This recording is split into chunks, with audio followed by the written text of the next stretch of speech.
존 롤스의 정의론에 대해서 지금부터 이제 살펴볼 겁니다. 제가 이제 말씀드릴 순서는 이래요. 공정으로서의 정의라고 하는 이 존 롤스의 어떤 그 정의에 대한 데피니션 같은 내용을 좀 말씀드리고, 그 정의를 세우는 어떤 원칙을 이 사람은 이제 논리적으로 수립을 해 나갑니다.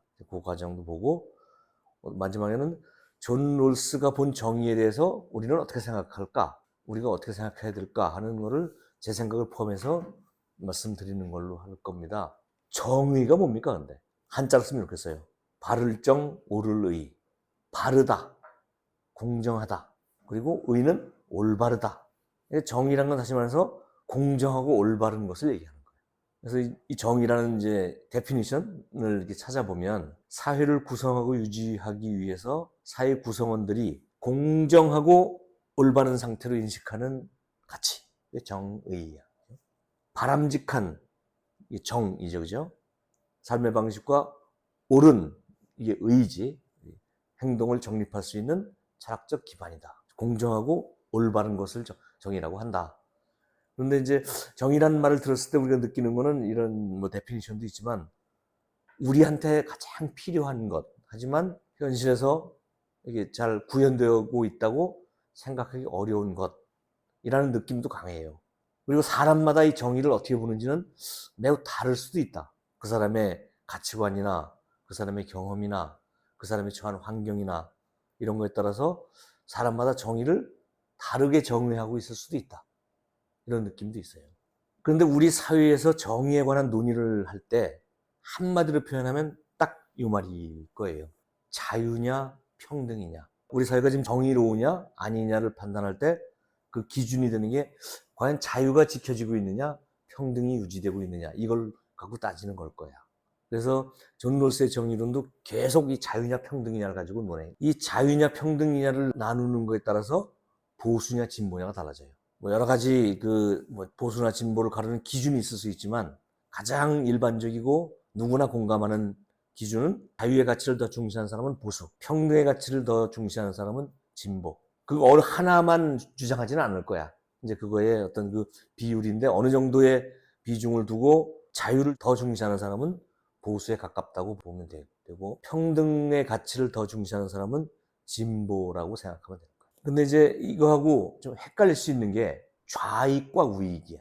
원래는 좌익과 우익이 나누는 것은 문제를 해결하는 방식을 좌익에서는 굉장히 급진적으로 하려고 해. 지금 있는 것을 바꿔서 급진적으로 변화를 추구하려는 사람들을 좌익이라고 합니다. 우익은 지금 있는 가치를 유지하면서 서서히 개량하려는 점진적인 해결 방식을 추구하는 사람들을 우익이라고 불러. 보수가 우익이고 진보가 좌익이라고 대개 얘기하지만 그게 일단 기준이 달라요. 그래서 이걸 사실은 논리적으로 따지면 교차될 수도 있어. 급진적으로 보수하는 사람도 있을 수 있는 거예요. 좌익적으로 보수하는 사람도 있을 수 있는 거예요. 우익적으로 진보할 수 있는 사람도 있는 거예요. 근데 우리나라는 특히 북한이라는 존재가 있기 때문에 한 번 더 왜곡이 일어나요. 이상하게 진보에 해당되는 사람들은 북한에 친한 것처럼 받아들여져. 그 다음에 보수에 해당되는 사람들은 북한에 반대하는 것처럼 받아들여져. 근데 이거는 완전히 또 다른 기준이야. 북한에 대한 태도가 어떠냐, 북한에 대한 입장이 어떠냐라는 건 또 다른 기준이야. 그래서 이게 사실은 우익이 보수고 반북이고 좌익이 진보고 친북인 것 같지만, 그거는 그냥 일반적인 상황이 그런 사람이 비중이 많다, 또 그렇게 받아들여지고 있다는 거지, 얼마든지 바뀔 수 있어요. 그 레프트 윙에 해당하면서 보수일 수도 있는 거고, 보수이면서 친북일 수도 있는 거예요. 이건 기준이 다른 거예요. 근데 일단 지금 오늘은 보수냐 진보냐를 가지고 이야기할 텐데, 그거는 기준이 딱 한 가지입니다. 자유를 중시하느냐 진보를 중시하느냐. 이제 한 가지 좀 더 깊이 들어가 볼게요. 근데 자유를 중시하는 사람들은 진화론의 입장에 서 있는 사람들이에요. 진화론은 서로 자기의 종이, 자기의 개체가 더 우위를 점하고 더 융성하기 위해서 다른 개체와 경쟁한다. 경쟁에서 이기는 종이 살아남는다. 이를 통해서 진보한다는 생각이잖아. 자유의 가치를 더 중시하는 사람은 이 사회에서의 어떤 진보도 종족의 진화와 똑같게 경쟁하는 거다. 경제 생활도 경쟁의 한 형식이다. 그래서 내가 살아남기 위해서 또 내가 더 유리하기 위해서 경쟁을 하게 되면 자신도 잘 되고 나중에 사회도 진보할 것이다 라는 생각에 기초하고 있어요. 반면에 평등함을 강조하는 사람들은 사회는 그렇게 유지되거나 건강성을 확보하는 것이 아니고 서로 연대하면서 건강성을 확보할 수 있다. 연대나 협동이라는 것이 생명 현상의 경쟁 못지않게 중요한 특징 중에 하나다. 우리 생명을 구성하는 세포를 봐라. 세포가 옆에 세포와 경쟁하냐? 협력하지. 내 몸 유기체를 봐라. 내 손이 발과 경쟁하냐? 협력하지. 각각 개체도 마찬가지다 이거죠. 사회도 유기체적으로 운영되는 어떤 시스템이기 때문에 뭐 경쟁도 있을 수 있지만 더 근본적인 것은 협력한다는 거야. 연대한다는 거야. 그래서 사회생활을 하는 우리도 상호 연대는 불가피한 거야. 그래서 상호 의존적인 삶을 살아가는 거야. 이러면서 그 연대, 상호 부조, 서로 협력 이거를 더 강조하는 쪽이 평등을 강조하는 사람들의 입장이라고 해요. 자, 이 사람은 어느 쪽에 서 있을까요? 이제 그 얘기를 할 겁니다. 이 사람은 여기 이제 표시를 했듯이 한 우물만판 철학자라고 알려져 있어요. 다른 사람들은 대부분 이제 연구를 깊이 하다가 인근 지역으로 넓혀가고 윤리로까지 넓혀가고 이렇게 뭐 세상을 보는 눈으로 넓혀가고 했는데 이 사람은 오로지 처음부터 끝까지 정의만 물고 늘어지서 야, 대단하다 라는 생각이 드는 사람인데 이 사람의 영역을 좀 보면 이래요. 그래서 이 사람의 별명이 원팀 필로소퍼야. 단일 주제의 철학자. 1921년생이고요. 프린스턴에서 철학 박사를 받고 곧이어 공정으로서의 정의라는 논문을 썼는데 이 공정으로서의 정의라는 것이 나중에 정의론으로 이렇게 집대성됩니다. 첫 논문 자체가 정의를 갖고 이제 시작을 했고 그것을 이제 하버드 대학 교수, 철학과 교수가 된 후에 보강해서 낸 것이 이제 정의론이라는 책이고 처음에 나온 게 1971년이었대요. 그 다음에 이 사람의 이제 3대 저작이라고 할 수 있는 나머지 두 책이 나오는데 1993년에 정치적 자유주의, 99년에 만민법 이렇게 있는데 정치적 자유주의는 이 공정으로서의 정의를 사회를 통합하는 어떤 실천적인 정치론으로 할 수 있다는 것을 강조하는 책이에요. 만민법은 그거를 세계적으로 펼칠 수 있다. 국제적으로 적용할 수 있다. 계속 정의 하나만 갖고 물고 늘어진 이런 사람이고요. 2002년에 타계를 하셨으니까 비교적 최근의 인물입니다. 이 존 롤스가 쓴 정의론, 존 롤스의 정의에 대한 생각은 한마디로 표시를 하면 자유주의적인 평등이에요. 자, 아까 두 가지 가치를 이제 양립하면서 서로 이렇게 경쟁하는 두 가지 가치를 얘기했는데 자유냐 평등이냐. 이 사람은 그거를 합친 듯한 느낌의 정의관을 가지고 있어요. 그래서 자유주의적인 이념과 평등주의적인 이념을 합친 이런 정의관을 가지고 있어. 그게 무슨 소리야? 라는 거를 지금부터 말씀드려 보려고 해요. 이 존 롤스가 얘기하는 자유주의적인 평등, 자유와 평등은 내용은 이래요. 개인의 자유로운 선택에 따른 차이는 긍정하겠다. 이게 제1덕목이야. 개인이 자유롭게 선택하게 하는 부분은 확고하게 지켜주겠다.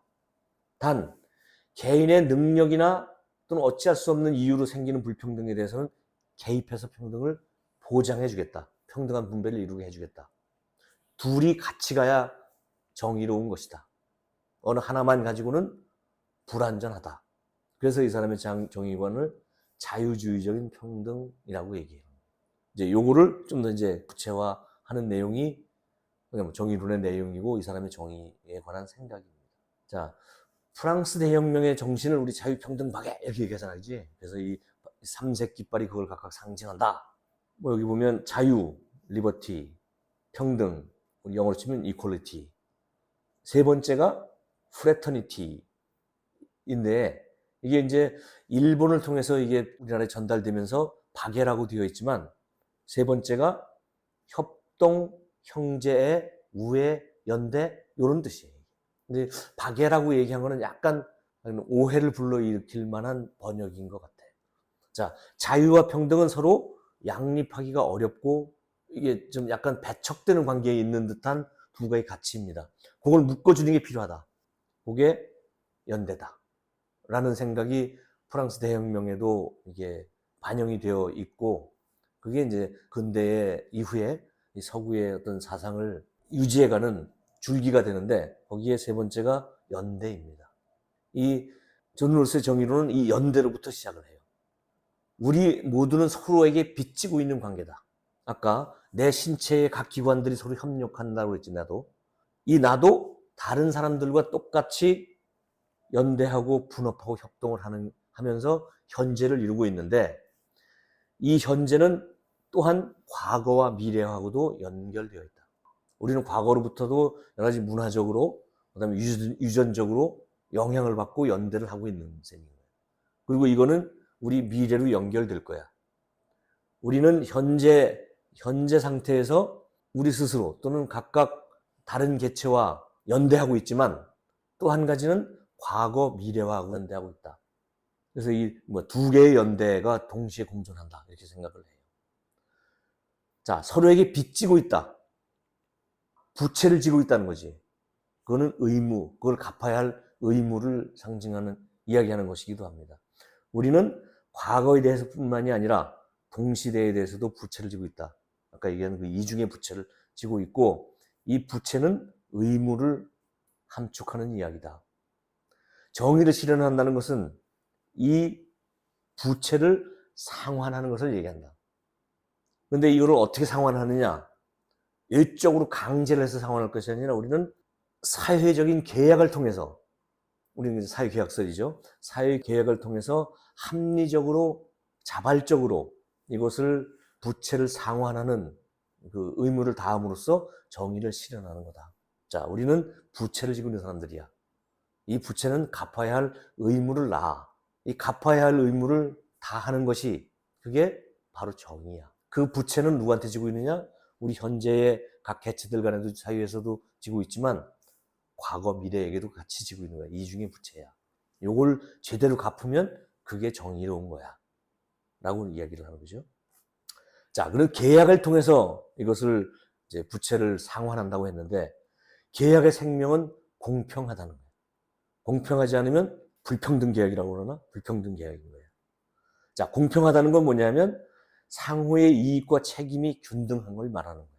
우리는 이 공동체로서 사회의 이익과 부담이 우리 모두에게 공평하게 배부될 때, 그때가 바로 정의가 실현된 상태라고 얘기할 수 있는 거예요. 자, 그러면 이 공평함을 어떻게 달성할 건가? 그게 이제 키죠, 그죠? 자, 이 공평함을 어떻게 달성할 건가가 풀리면 정의로 가는 길이 열리는 거예요. 공평함이 과연 가능할까?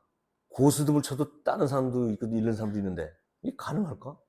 우리는 경쟁하는 사이에 있는데. 그래서 고스톱 칠 때 운칠기세면이라는 얘기 들어봤습니까? 운이 7할이다. 기술은 3할밖에 안 된다. 어떤 사람은 운구기일이라고 그래. 운이 좌우한다. 재수 좋은 놈 아무도 못 당한다. 라고 얘기했는데, 자, 그 운에 뭐가 있냐면 태생적인 운이 있고 사회적인 운이 있대. 다 공부 잘하고 싶어. 근데 머리가 안 되는 거 어떡해? 그게 태생적인 운이야. 근데 집안이 불우해서 학원을 안 보내주는데 어떡해? 이게 사회적인 운이야. 누가 거기 태어나랬나? 그건 어차피 받아들일 수 없는 운인 거예요. 자, 자기의 태생적인 내추럴 럭도 있고, 그 다음에 사회적인 소셜 럭도 있는 거예요. 자, 요 운을 어떻게 할 거냐가 이제 결국은 공평함의 관건이 되는 거예요. 그 운을 중립화해버리자. 우리한테 주어져 있는 운이라는 건 우리 공유자산이라고 생각을 하자. 그래야 정의의 문제가 풀린다는 거예요. 야, 그 누가 무슨 머리 나쁘래? 이렇게 해갖고는 안 풀린다는 거예요. 누가 못 사는 집에 태어나래? 이래갖고는 안 되는 거예요. 자, 이 태생적인 운, 머리 나쁘게 태어난 상태, 못 사는 집에 태어난 상태, 이 두 가지 운을 공평화하지 않으면 정의 개뿔이야. 이 천부적인 재능과 사회적인 지위는 내가 어쩔 수 없는 거야. 내가 이렇게 태어났는데 어떻게 할 거야? 이거는 정당한 근거가 없는 그냥 우연적인 상황인 거예요. 이걸 중립해야지. 그게 정의지. 자, 그럼 이제 문제가 이렇게 돼. 그 중립화를 또 어떻게 할 건데? 라는 쪽으로 간 거예요. 그 중립하는 방법이 세 가지가 있다고 롤스는 얘기합니다. 형식을 갖춰줘 갖고 기회를 균등하게 만드는 방법도 있고, 실질적으로 기회를 균등하게 해주는 방법도 있고, 한 발 더 나간 방법도 있는 거예요. 당연히 존 롤슨이 세 번째를 주장하겠죠. 그죠? 저 하나하나씩 볼게요. 형식적인 기획운동은 이런 거예요. 운도 실력이야. 우리 얼마 전에 어떤 분이 그렇게 얘기했지. 운도 실력이야. 자, 어떠한 제약도 받지 않고 어느 지위에도 갈 수 있는 상태로 기회만 열어주면 나머지는 다 개인이 뭐 각자 자기 살기 나름이야. 그거를 보정해 주려고 하면 오히려 왜곡을 가져오는 거야. 그냥 기회만 열어주고 나머지는 개인이 알아서 하게 해야 돼. 머리 나쁜 놈 할 수 없어. 잘 못 사는 수밖에 없어. 또는 누가 불우한 환경에 태어나래? 미국에 태어나지 누가 북한에 태어나래? 이런 게 이제 아담 스미스 자유를 방임해주면 각자가 이 자기의 이익을 위해서 노력하면 그 결과가 가장 그 양호한 상태의 균형을 이룰 것이다라는 생각.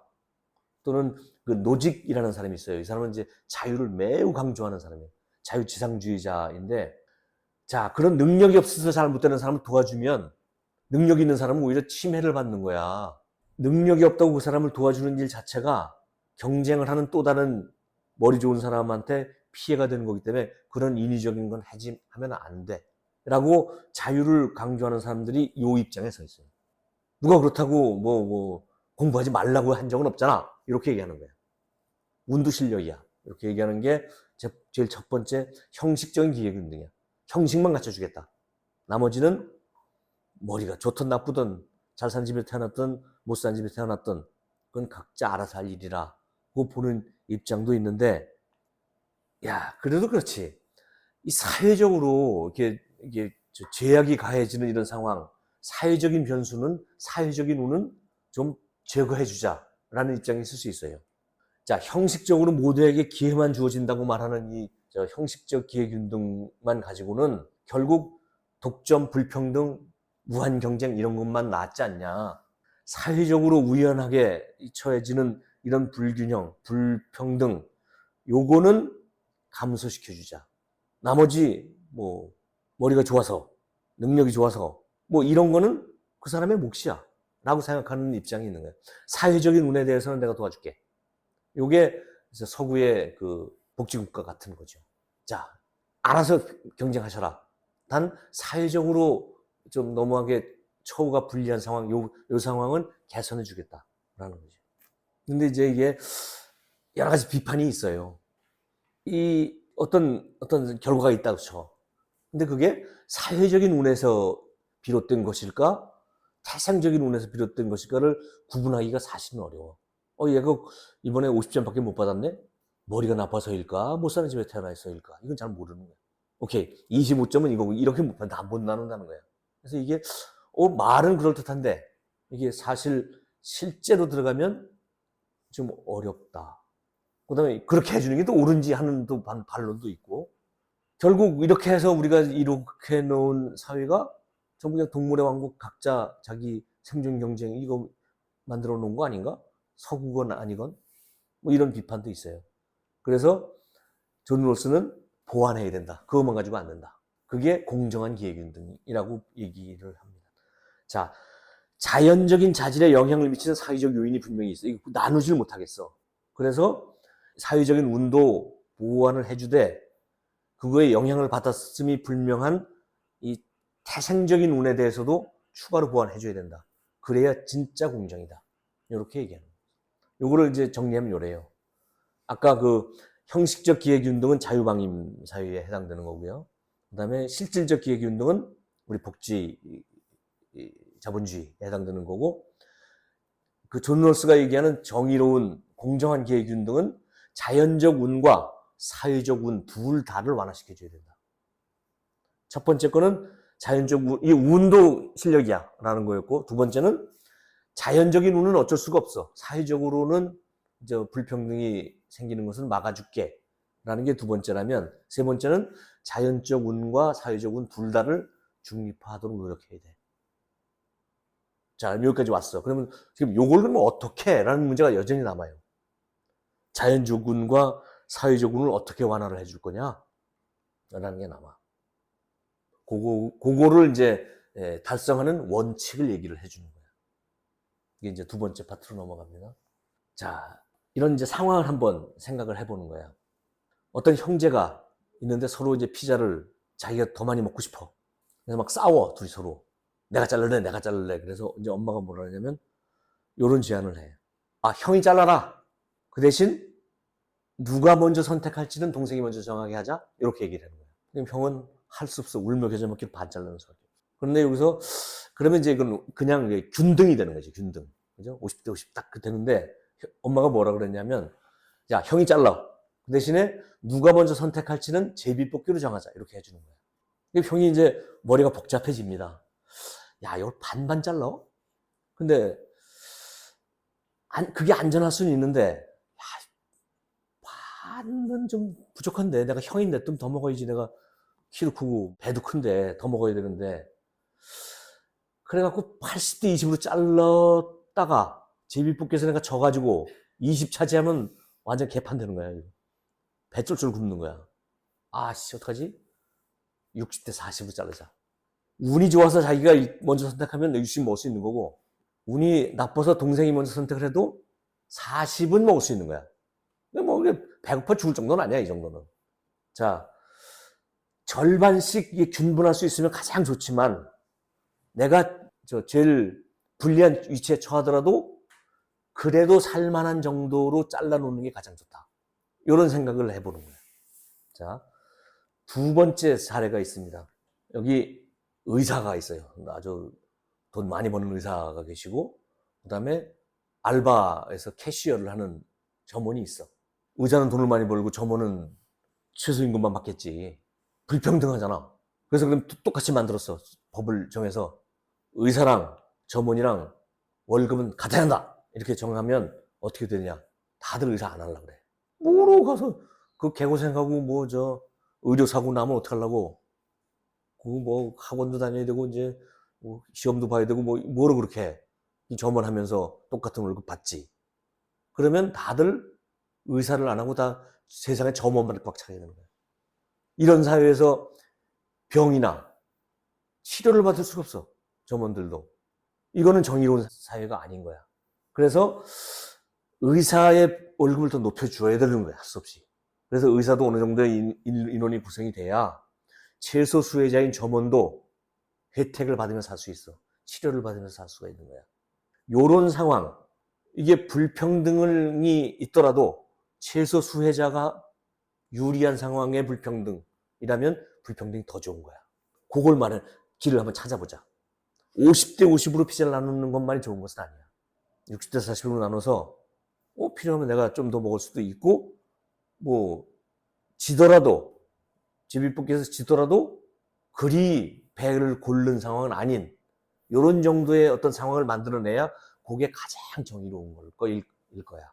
여기까지 괜찮아요? 그런데 이제 이런 생각을 하게 되지. 나는 피자를 많이 먹는 의사가 되고 싶은 거야. 다들. 그럼 어떻게 해야 할까? 여기서 중요한 거는 제비뽑기야. 제비뽑기 할 때 부정이 들어가면 안 돼. 이게 눈을 대충 가린다거나 그러면 안 되죠. 또 하나는 두 번째 상황에서도 누구나 다 고소득 의사가 되고 싶어 하는 이 상황을 어떻게 할 거냐? 당신은 무엇가 되고 싶습니까? 의사가 되고 싶습니까? 점원이 되고 싶습니까? 고소득자가 되고 싶습니까?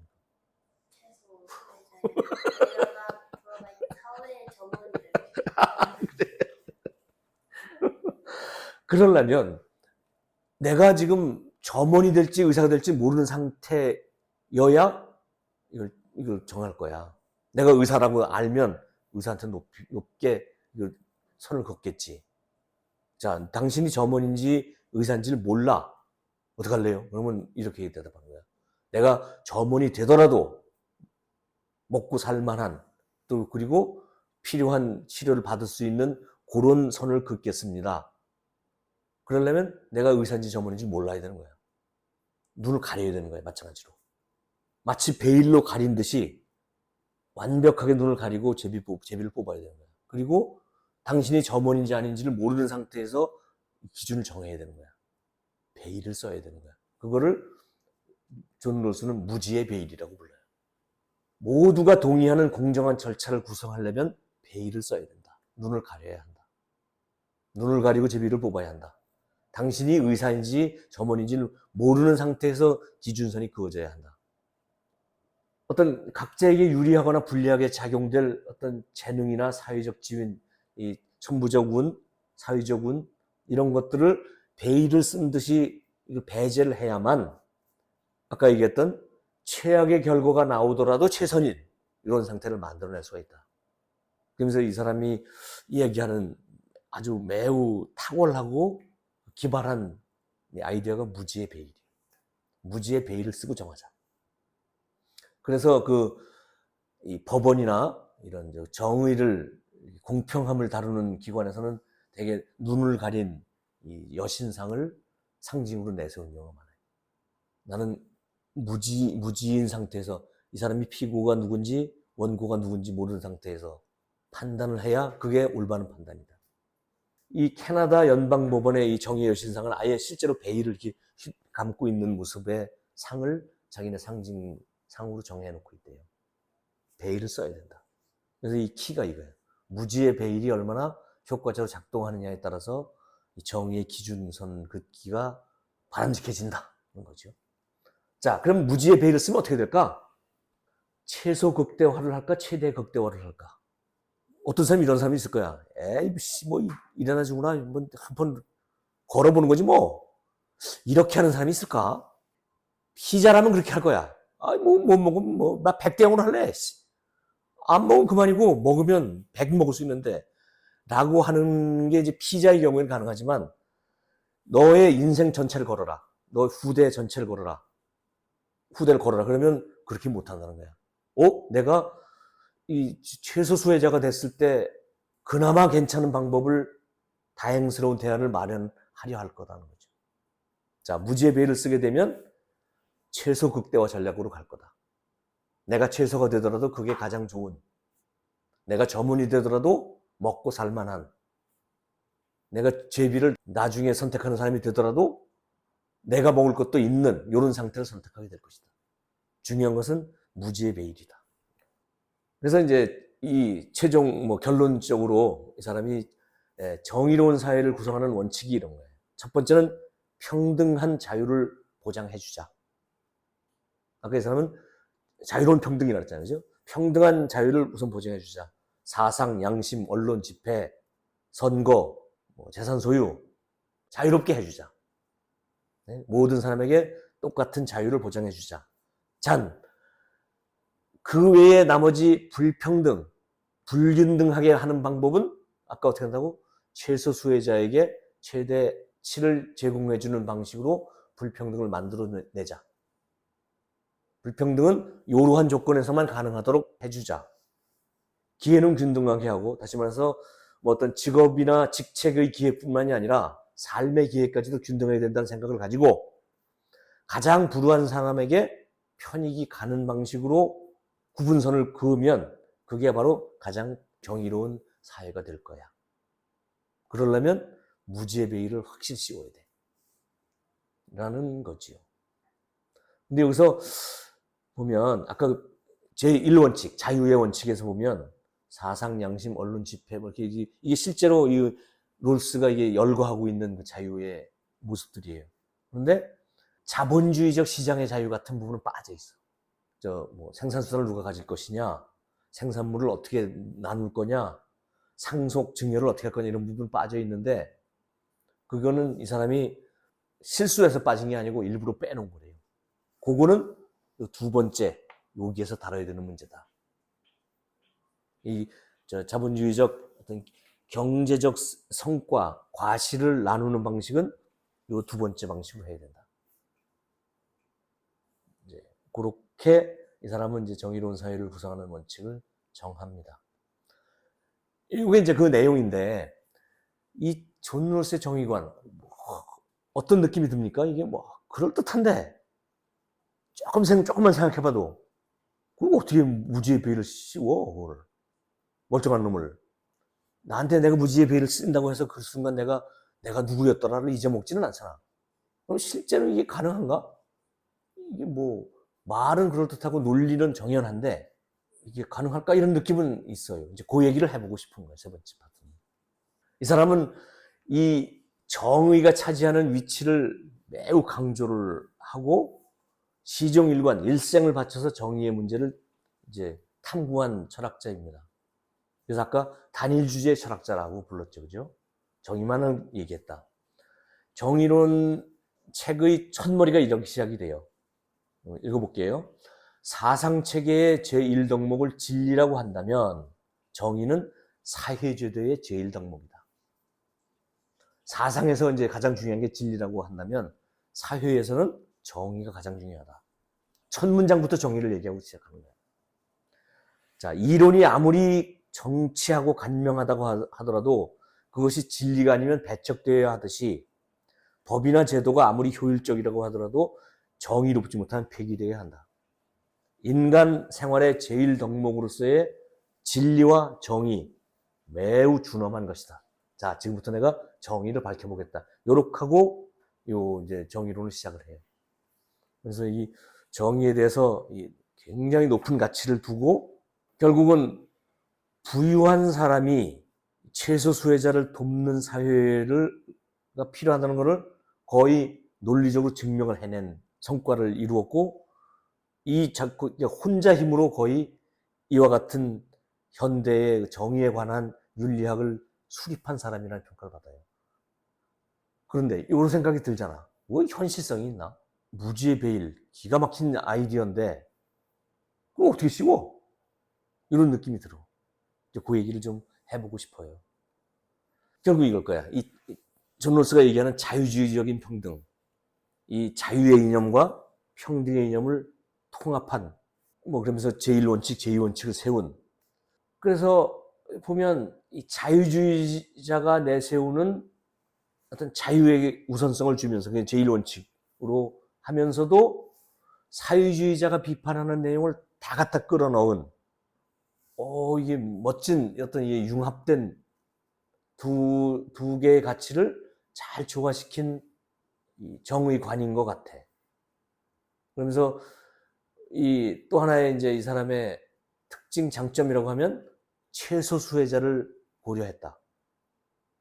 그 사회에서 가장 수혜가 적은 사람의 복지를 증진시키는 방향으로의 불평등이라면 감사하겠다라는 형식으로 이런 자유주의적인 평등을 얘기를 했는데, 그래서 뭔가 보수주의자의 의견도 받아들이고 진보주의자의 의견도 받아들인 것 같은데, 그러다 보니까 양쪽으로부터 다 비난받을 수가 또 있는 거야. 그거 왜 최소 수혜자를 그렇게 해가지고 머리 좋은 사람을 못 살게 굴어? 뭐 이렇게 비판도 받을 수 있는 거고, 그 자유가 제일 먼저라고 해가지고 그 완벽한 평등을 왜 자꾸 방해를 해?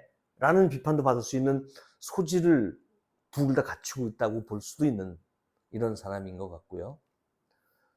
가장 큰 게 이거지. 이 베일을 어떻게 씌울까? 이 존 롤스의 정의관은 이 무지의 베일이라는 게 깨지면 확 무너지는. 근데 이 가정이 현실과 맞을까?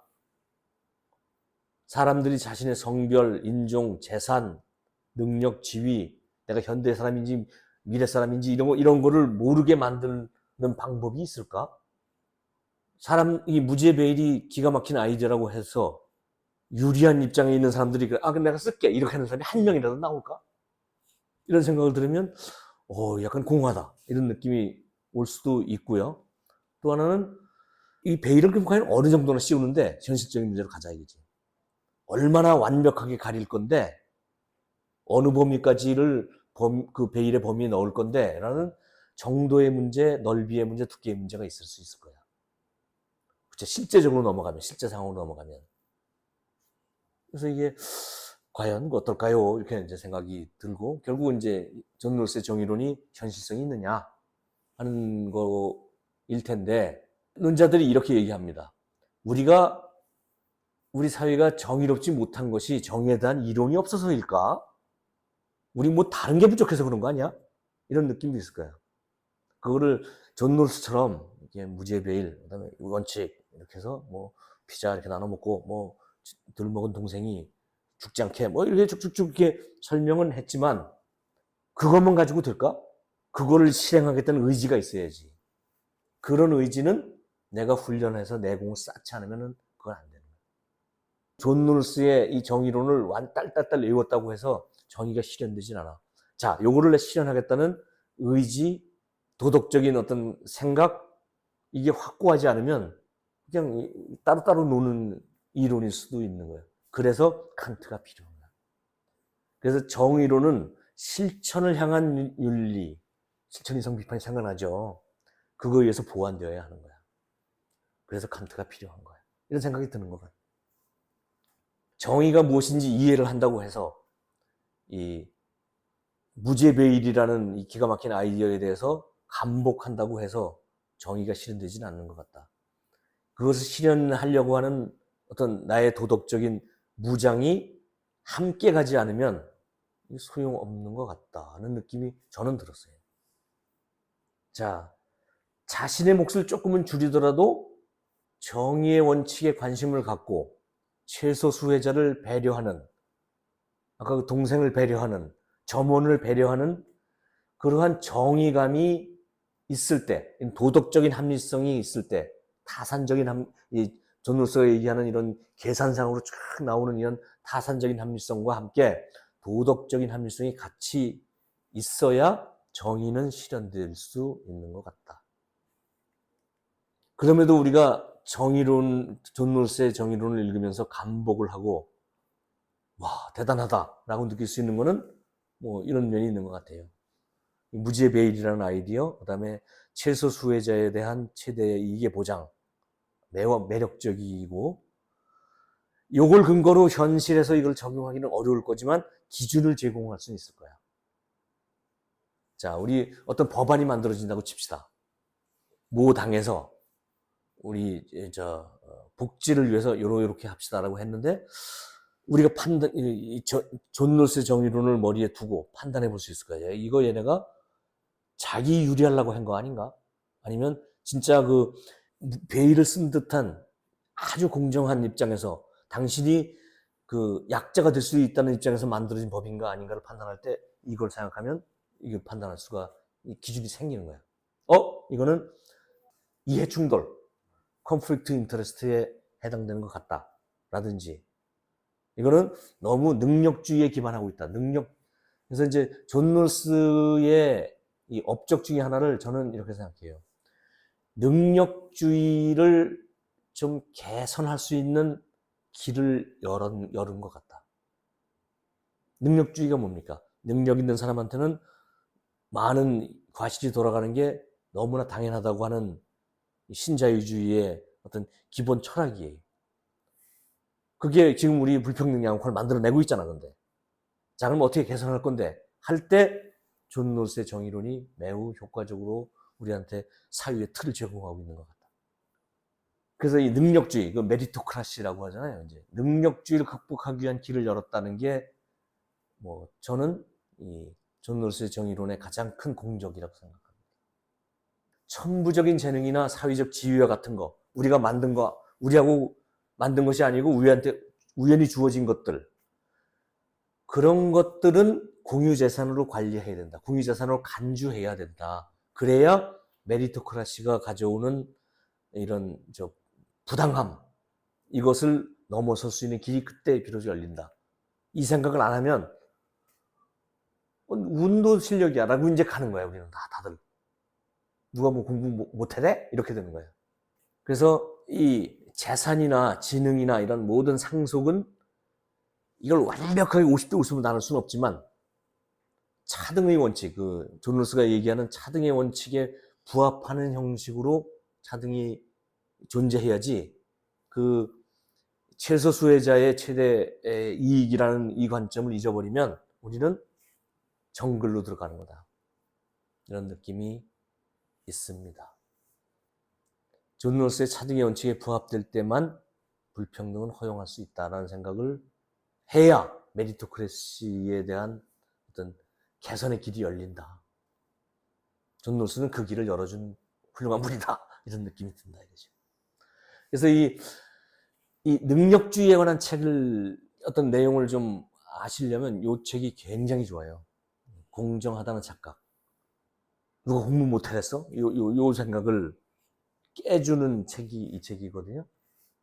그래서 이 책은 제가 강추를 하는데 이게 매우 그 존 롤스의 생각에 닿아 있어요.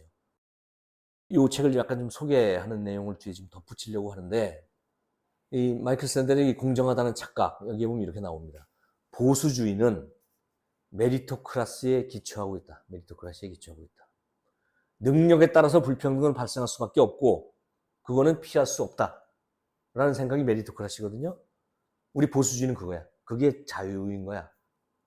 자유롭게 경쟁하게 하는 거야. 그래서 능력 있는 사람은 더 유리할 수밖에 없어. 그건 그런 불평등, 그건 당연한 거야. 그거 자꾸 뭐라고 바꾸려고 하지 마. 라는 게 이제 신자유주의잖아요. 기회를 공평하게 제공하고 능력을 마음껏 발휘하게 하고 능력에 따라 성과를 배분하면 그게 효율성을 가져올 텐데 우리 아담 스미스가 얘기하셨잖아. 그런 의미에서 능력주의, 메리토크라시는 매우 훌륭한 이념인 거야. 이게 왜 문제야? 라는 게 보수주의자가 기반하고 있는 철학적 기초예요. 그런데 여기서 두 가지 정도를 검토를 해야 된다. 하나는 과연 그 이상적인 능력주의를 과연 실현할 수가 있을까? 공평한 기회 제공, 공평한 능력 발휘 보장, 그게 가능할까? 예전에는 서울의 초일류 대학에 지방 사람들이 막 진학을 하고 막 했어요. 지금은 거의 불가능해졌어. 갑자기 시골에 사는 사람들이 머리가 나빠져서 그러는 걸까? 공정하게 기회를 주는 거야. 똑같이 수능 보게 하고 똑같이 무슨 자소서 무슨 생활 기록부 다 공정하게 하는데도 안 되는 거야. 지금 이미 불균등하게 지금 그라운드가 형성이 돼 있는 거야. 그거를 그대로 둔 채 메리토크라시 자꾸 얘기해서는 이 문제 해결 안 돼. 라는 문제가 하나 있고, 자, 그게 완벽하게 실현됐다고 쳐. 그렇다면 그 사회는 정의로울까? 그 사회는 어떤 사회가 되냐 하면 다 이제 완벽하게 해줬어. 그런데 역시 이제 강자와 패자가 있을 거 아니야. 그러면 강자한테는 5만을 주겠지. 또 공정의 경쟁에서는 여기까지 왔어. 패자한테는 10패감을 주겠지. 내가 기회도 다 받았는데 지금 여기 내가 못된 건 다 내 잘못이네. 이렇게 되겠지. 과연 그런 사람으로 득실득실하는 사회가 공정할까? 이 두 가지 문제를 해결하지 않으면 이 능력주의 정의롭다고 할 수 없다. 라는 게 이 책이에요. 우선 첫 번째 거. 능력주의를 한다는 게 모든 사람에게 같은 기회를 제공할 수가 있을까? 지금 우리 그러고 있는가? 내가 가진 재능, 내가 가진 성공, 이게 당신 혼자만의 노력으로 인한 것일까? 혹시 불운과 행운의 산물은 아닐까? 이런 생각도 해봐야 되고. 자, 노력만으로 성공이 보장되지는 않습니다. 노력 물론 해야 되죠. 해야 되는데, 많은 이런 운도 따를 것이고, 사회적인 제도도 따를 것이고, 어떤, 이렇게 이제, 그 종합적인 결과로 어떤 성공이나 실패가 만들어질 텐데, 내가 높은 재능을 타고나서, 머리가 좋아서, 이 사람이 성공할 수 있게 만들어주는 사회 제도는 역시 사회적인 운인 거야. 그걸 허용 안 하는 사회에 태어났으면 그 사람은 능력이 있어도 발휘를 못했을 거라고. 이 능력과 성과를 기반으로 하는 이 사회에서는 계급이 생기고 계급에서 우위를 점한 사람들은 자기네 우위를 유지할 수 있는 방법을 찾아냅니다. 제도적으로, 법적으로. 지금 우리가 그러고 있죠. 거기서 지금 뒤처진 사람은 방법이 없어. 제도가 그렇게 만들어져 있기 때문에. 이런 상태에서 이 메리토크라시가 작용할 수 있을까? 과연 모두에게 같은 기회가 제공된다고 할 수 있을까? 이게 형식적으로 법이 이렇게 다 있고, 자, 내 읽어봐. 이렇게 했다고 해서. 그건 아니다, 이 거죠. 그래서 하위소득계층에서 지금 상위권 대학하는 일이 좀 더 어려운 일이 그런 거다. 갑자기 그 사람들이 머리 나빠진 건 아닌 거예요. 우리가 진짜 공평한 기회를 보장해줬잖아. 라고 하는데, 진짜 공평하냐? 따져보아야 된다. 노력과 재능만으로 상류층으로 올라갈 수 있나? 지금 사다리가 지금 굳건하게 서 있나? 계층 이동의 가능성이 열려 있나? 그런 거 생각해 보면 일단 첫 번째 능력주의 자체가 지금 평평한 바탕에 서 있지 않다. 문제가 있고, 또 하나는 아까 얘기하는 거야. 그게 평평한 바탕에 서 있다고 해도 그게 과연 정의로운 사회인가? 능력주의는 모든 것을 개인의 책임으로 돌립니다. 자, 다 열어줬어. 기회 다 줬어. 시험 보는 거 누가 못 오게 한 적 없어. 그 다음에 나머지 성공 실패는 다 개인의 책임이야. 승자한테는 내가 잘나서 이렇게 됐어. 신이 내 편이야. 내가 그럴 만해서 잘 된 거지. 라는 오만을 심어줄 것이고, 패자한테는 내가 뭘 잘못해서 이 꼴이 됐을까? 이렇게 만들어줄 텐데, 그러면서 사람들은 멸시할 텐데, 그게 정의로운 사회인가? 하는 문제는 또 하나 남는다는 거죠. 능력주의 하에서는 실패는 당신 개인의 책임이 돼버립니다. 승자에게는 오만을 가져오고 패자에게는 울분과 분노를 가져올 거예요. 그런 사회는 정의로운 사회가 아니죠. 이런 경향이 심화되면 계층 간, 세대 간, 남녀 간 긴장과 충돌이 연일처럼 이어나는 이런 사회가 되는 거예요. 우리를 반성하게 되는 대목이기도 한 거죠. 자, 이런 능력주의가 가지고 있는 이런 두 가지 큰 점이 과연 평등하게, 명확하게 이런 능력주의를 실현할 수 있는가 하는 문제, 또한 그렇게 됐다고 하도 그게 정의로운가 하는 문제, 두 문제가 해결되지 않으면 이 메리토크라시에 대한 비판의 눈은 더 크게 떠야 되는 것 같은데, 그럴 때 존 롤스가 매우 효과적이다. 존 롤스의 생각이. 존 롤스는 대안을 이렇게 제공했습니다.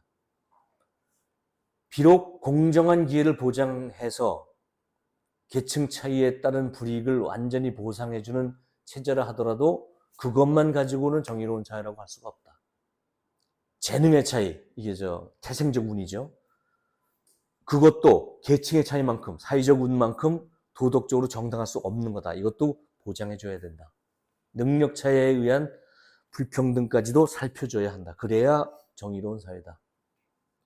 그렇다고 재능 있는 사람한테 핸디캡을 주는 방식이 아니고 최소 수혜자한테 승리의 과실이 돌아가도록 분배 시스템을 갖추는 방식으로 이걸 하면 된다. 이것이 이루어졌을 때 우리는 진짜 정의로운 사회라고, 정의가 구현되고 있다고 말할 수 있는 것이다. 이렇게 얘기를 하고 있는 것 같아요. 이게 지난번에 우리가 그 이웃돕기 봉사활동을 한 겁니다. 이거를 이제 보는 눈도 그래요. 누가 그 사람들 보고 못 살래? 일 열심히 하지 말라고 누가 그랬어? 사지 멀쩡한 사람들이. 그걸 내가 왜 도와줘? 내가 열심히 일해서 번 돈인데. 이거를 강제로 도와주게 하는 거는 또 다른 불평등을 낳는 거야. 라고 해서는 우리 사회는 따뜻해지지 않습니다. 이 사람들이 가진 운, 태생적인 운, 사회적인 운, 그걸로 내가 점수를 땄구나. 도와주자. 어떻게? 이 사람들한테 최소 수혜자에게 복리가 증진되는 방식으로 내가 할 수 있는 방법이 뭘까? 그게 노블리스 오블리주죠. 이런 생각을 하게 만든 사람이 존 롤스인 거예요. 이런 생각을 하는 그 어떤 논리적인 흐름을 이렇게 딱 제시를 해준 책이 정의론이라는 책이었다. 그래서 이 정의론 책을 읽으면 매우 어렵고, 이거를 이제 워낙 방대하고 여러 가지 서양인들의 사례를 들어가면서 늘어놓는 이런 글쓰기가 우리한테 생경하고 잘 이해가 안 되긴 했지만, 이 사람의 이 골자를 따라가다 보면 감탄을 하게 되는 그런 책이었고, 그런 철학자였습니다.